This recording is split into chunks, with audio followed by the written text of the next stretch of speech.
Ànábì Muhammad sallallahu alaihi wasallam gbogbo ogun ẹ̀sìn tó dàrí láyé pátápátá kò sí èyí tí máa bẹ̀rẹ̀ fúnra rẹ̀. Nígbà bá sún àwọn mùsùlùmí kò giri tó di wàhálà náà làwọn náà mọ̀ pé ẹ kọjú sí wọn. À ń rí à ń ṣe bí ipá àrí ni, à ń gbọ́ à ń ṣe bí ipá àgbọ́ ni. Nítorí wípé bẹ́ẹ̀yàn bá ń bẹ́lẹ́dẹ̀ ẹja sí nǹkan létí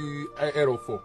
inú ẹlẹ́dẹ̀ máa ń dùn ni. Aláṣọ funfun oní ọ̀fẹ́ ẹlẹ́dẹ̀ ẹlẹ̀ létí ẹrọ̀fọ̀ kó mọ gbé wàhálà rẹ̀ lọ. Lórí tó bá tàn kó sínú ẹrọ̀fọ̀ ẹlẹ́dẹ̀ ọmọ jubiléètì ni ìbànújẹ́ ni ó sì jẹ́ fáláṣọ funfun. Elépo pupa tí ń sọ fáláṣọ funfun pé ó yá máa bọ̀ jájọ fà á jájọ jà. Aláṣọ funfun ni ó fi ilẹ̀ tí ó bá tiẹ̀ lọ tọrọ mọ̀ pé fẹ́ tepo sáṣọ àlà. Ẹ̀yin èèyàn mi ẹ wò ó dójú ẹ̀ báyìí o lórí ọ̀rọ̀ tí Alhaji Oriyomi sọ níbẹ̀rẹ̀ fídíò yìí ọ̀pọ̀lọpọ̀ ọmọ Nàìjíríà náà ni wọ́n ti jáde tán ni pé no kò yẹ kó rí bẹ́ẹ̀ o wípé pàápàá jùlọ fún ẹni tó ń jáde dupò òṣèlú àti wípé ṣé bọ́rọ̀ yìí ṣe rí gangan nínú Kùránì rèé anyway ẹ jẹ́ kí n fi fídíò náà lẹ̀ kí gbogbo wa ká jọ wò ó kẹ́ gbọ́ gbogbo nǹkan tí àwọn ọmọ Nàìjíríà sọ pàápàá jùlọ àwọn ọmọ Ọ̀yọ́ state tí wọ́n sọ lórí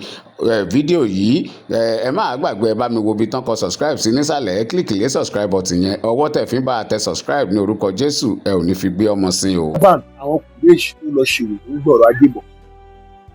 ní page 286 to 289 ànábìíràn Abdullahi ibn Jash láti lọ intercede caravan àwọn kùrẹ́ẹ̀ṣì wọ́n sì pa èèyàn lọ́jọ́ náà wọ́n jí property àwọn pípọ̀ yẹn fún ọkọ̀ lọ sí ilé àwọn ọdún kọ́kọ́ sọ pé wọn ò láì kọ́ ṣe pààyàn ní táìmù yẹn wọ́n ṣe kó wọ́n ṣe kó àìní ò dá o ọ̀ táìmù yẹn torí pé ó jẹ́ oṣù àbọ̀wọ̀ ọkọ̀ dẹ́mẹ̀ àdẹ́gbọ̀ pé wọ́n padà láàlá sọ revelation kalẹ̀ ní ìbáṣà pàtàkì 17 ó gba ìrù yẹn lọ́wọ́ wọn. nínú sírọ̀ Ibn Ishaq page 289 ànábì gbọ́ wípé Abu Sufyan lọ sí Sham ó lọ ṣe òwò ànábì sì kó àwọn sàhábà rẹ̀ àti ara rẹ̀ wọ́n sì lọ pàdé wọn lọ́nà láti gba nǹkan yẹn lọ́wọ́ wọn nǹkan yẹn ló bí ogun Bádírì tó ń ṣẹlẹ̀ nínú Islam. so àwọn nǹkan tá a jọ kà yìí tá a jọ gbọ́ yìí tí mo dẹ̀ sọ reference yìí ibo ni àwọn ẹni yẹn ti kọ́kọ́ wá bá Muhammadu nílé tí ṣe pé Muhammadu ló kọ́ lọ bá wọn ní ọ̀nà níbi tí wọ́n ti lọ ń ṣe òwò tó lọ ń gba àwọn ọrọ̀ ajé wọn. ní sírọ̀ Ibn Ishaq 364 ànábì tún padà lọ rọ́ọ̀bù Abu Sufyan lẹ́ẹ̀kan sí pẹ̀lú àwọn sọ̀hábà ó rán sọ̀hábà lọ wọ́n lọ rọ́ọ̀bù wọ́n sì jí àwọn sílvà àwọn pípé yẹn kú. sọ ara ìsúnkọ̀ gírí náà nìyẹn náà nínú tẹ̀rí tọ́bárí tó jẹ́ most authentic history of Islam volume 11 wọ́n jẹ́ ká kà ń bẹ̀ wípé Abubakar rán Khalid láti máa lọ máa terrorize àwọn ìlú káàkiri Iraq wọ́n lọ terrorize wọn àwọn ènìyàn wá bá wọn jà àwọn ló lọ ká wọn mọ́lé tó ní kó wá máa gbẹ̀sìn tó bá gbẹ̀sìn ọ̀sánwó orí ọ̀sánwó jíjà fáwọn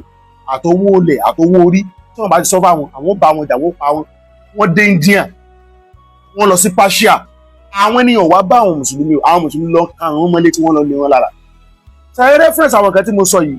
ó wà nínú ìwé tẹ̀ ń wò lọ́wọ́ mi Jesus ọmọ àmà kí sọ̀rọ̀ mo dẹ̀ ó wà nínú àwọn téèbù tó wà lẹ́yìn nínú ìwé yẹn. ìkẹ́kọ̀ọ́ sọ̀kọ̀ máa ṣe ni pé lórí TikTok lọ sí bàó mi lórí TikTok wà á rí líǹkì kan bẹ̀ sẹ́lá líǹkì yẹn kílíkì sórí ẹ̀ dáńlódù kọ́pì ìwé yẹn ó ní orí ọ̀fẹ́ láti rí ọ̀pọ̀lọpọ̀ àṣírí nǹkan pọ̀ gan tó wà nínú ẹ̀ ìwọ̀nba nínú ẹ̀ la kàn mú wá yẹn. ẹ̀yin tẹ́ ń wo lórí Facebook ẹ lọ sí comment ẹ lọ sí orí póòsì àti comment yẹn ẹ rí líǹkì yẹn bẹ̀ ẹ download ẹ̀ lórúkọ Jésù ọ̀pọ̀lọpọ̀ nílọ lórí ọ̀fẹ́ kí ìsìnkú wa mú wa lọ sí. ẹ má sọ bẹ́ẹ̀ mọ́ o nípa ogun tọ́jà ní Islam wọ́n súnmọ́ sí ní kọ̀ọ̀kan àwọn ogun ẹbí ló pọ̀ jù tọ́jà ní Islam. a ò tí sọ nípa ti night trading ní náà ṣe bọ̀. ẹ jẹ́ ká gbọ́ nǹkan tí Oriyomi tó jẹ́ kan náà wọn Boko Haram tó bá Gumi ṣèpàdé ẹ jẹ́ ká gbọ́ nǹkan tó sọ ẹ̀yin Accord Party ẹ ti fowó yín jóná ẹ ní candidate Oriyomi tẹ mú wáyé F9 ni ẹgbọ́n nǹkan tó sọ wàá jókòó kájọ máa sọ̀rọ̀ Islam wàá jókòó àwọn ẹgbẹ́ tó jáde fún gómìnà ṣé rádaràdà tó ń sọ lélẹ̀ ìṣọ́rọ̀ Islam ló ń sọ wọ́n ń sọ̀rọ̀ bórílẹ̀-èdè wọn bí ìlú ṣe máa ní dàgbàsókè ìwọ ń sọ̀rọ̀ Muhammadu tó jẹ́ ọmọ àlè ọmọ Saudi ọmọ Mẹ́kà orí pé Accord ẹ ti fowó yín jóná ẹ wo ọmọ àlè tẹ gbé wá ẹ wò. Ànábì Muhammad sallallahu alaihi wasallam gbogbo ogun ẹ̀sìn tó dàrí láyé pátápátá kò sí èyí tí máa bẹ̀rẹ̀ fúnra rẹ̀. Nígbà bá sún àwọn mùsùlùmí kò giri tó di wàhálà náà làwọn náà mọ̀ pé ẹ kọjú sí wọn. À ń rí à ń ṣe bí ipá àrí ni, à ń gbọ́ à ń ṣe bí ipá àgbọ́ ni. Nítorí wípé bẹ́ẹ̀yàn bá ń bẹ́lẹ́dẹ̀ ẹja sí nǹkan létí ẹrọ̀fọ̀ inú ẹlẹ́dẹ̀ máa ń dùn ni. aláṣọ funfun oní ọ̀fẹ́ ẹlẹ́dẹ̀ létí ẹrọ̀fọ̀ kó mọ gbé wàhálà rẹ̀ lọ. lórí tó bá tán kó sínú ẹrọ̀fọ̀ ẹlẹ́dẹ̀ ọmọ jubiléètì ni ìbànújẹ́ ni ó sì jẹ́ fáláṣọ funfun. elépo pupa tí ń sọ fáláṣọ funfun pé ó yá mọ́ ọbọ̀ jájọ fà á jájọ jà aláṣọ funfun ni ó fi ilẹ̀ tí ó bá tiẹ̀ lọ tọrọ mọ̀ pé fẹ́ tepo sáṣọ àlà òun. ó ní yangi tó sì rú yangi tí ń lé elépo pupa kiri ó fẹ́ bá lọ́jà jẹ́ ni ó fẹ́ depo rẹ̀ nù ni. ẹ̀yin èèyàn ẹ má dìbò fún Accord Party ní Ọ̀yọ́ state ẹ lè dìbò fún Accord ní Ọ̀ṣun Adémọ́lá Adélékè tó bá jẹ́ Accord ló ti jáde lọ́ṣun ẹ lè dìbò fún. àmọ́ Oríyọmí Hamzat ẹ má dìbò fún ní Ọ̀yọ́ state. ìwọ tó bá ti dìbò fún Oríyọmí Hamzat ó túmọ̀ sí pé ó gba ṣẹ̀ríà lò láàyè ní ilẹ̀ wa ni. Oríyọmí jẹ́ kan náà Boko Haram tí Gúnmi wá bá ṣèpàdé ní ìpínlẹ̀ Ọ̀yọ́ nígbà tó wá ṣèpàdé pẹ̀lú àwọn oníbẹ̀lẹ́nu Imran Ọmọlásán toilet Imam Ògbómọ̀ṣọ́ àti Rashidi Olúwo àti Imran Ẹlẹ́à àti Sharafadeen ẹlẹ́nu wíwọ́ àti Babalówó àti Sulaiman Farouk àti mọ́mọ́fà gbogbo àwọn Muslim tí Gúnmi àti Sultan Sokoto wá bá ṣèpàdé nípa bí wọ́n ṣe máa gbé ṣẹ̀ríà lọ sílẹ̀ nípínlẹ̀ wa ni wọ́n wá bá wọn ṣe. Oríyọmí dẹ̀ wà ń bẹ̀ òun ni wọ́n wá tẹ̀síwájú kó ṣe gómìnà. ẹ̀yin Accord ẹ ti fowó jóná ẹni tẹ́ ẹ ti wá ṣẹ̀ríà lọ ló gbé dání ọ̀rọ̀ Islam dẹ̀ ló sọ wájú kájọ máa sọ̀rọ̀ Islam kò fi ọ̀rọ̀ gómìnà lẹ̀ ó mọ̀ kankan. Sahih Muslim 22 kí ni ànábì ṣẹlẹ̀ ń bẹ̀? Ànábì ni wọ́n ti pa òun láṣẹ kóun máa bá àwọn èèyàn jà títí tí wọ́n á fi gbà pé Allah ẹyọ kan ni tí wọ́n á lè fi máa ṣe Islam wọ́n á lè gbà pé òun Muhammadu náà òjíṣẹ́ Allah lòun. Ó ní tí wọ́n bá ti ń ṣe èyí tí wọ́n ń kírun tí wọ́n san sàká ó ní ọlá wọn ẹ̀mí wọn ní wọn gbogbo nǹkan ní wọn òun á dá sílẹ̀ ó ní àwọn tí wọn bá ṣe ó ní wọn máa fi ikú ṣèfà jẹ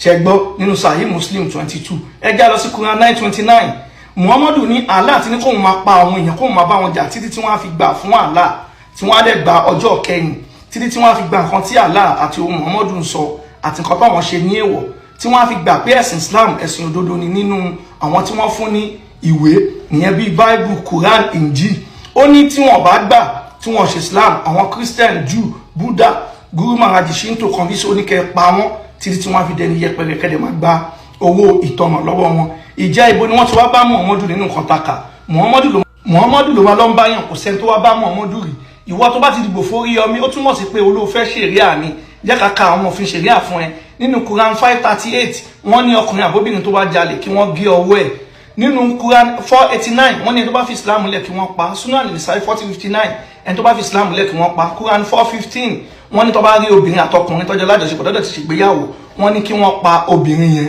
ó wà ní Sahih Muslim náà 16908 wọ́n ní tó bá rí ọkùnrin àtobìnrin boyfriend and girlfriend wọ́n ní kí wọ́n ná wọn ní ẹgbàá 100 wọ́n wá ní pé wọ́n ti ṣègbéyàwó ni wọ́n wá rí wọn tí wọ́n ń ṣe àgbèrè wọ́n ní kó gbẹ́lẹ̀ kó rí mọ́ kó sẹ́wọ̀n lóko títí tẹ́mi àfi bọ́ lára wọn kó lẹ́wọ̀n lóko pa. Ìjẹ́ ìwọ tó bá ti dìbò fún Oríyọmí Hamzat nípínlẹ̀ Ọ̀yọ́ ṣẹ̀ríà lọ ló fẹ́ torí Oríyọmí Hamzat wà náà tó fẹ́ ṣẹ̀ríà lọ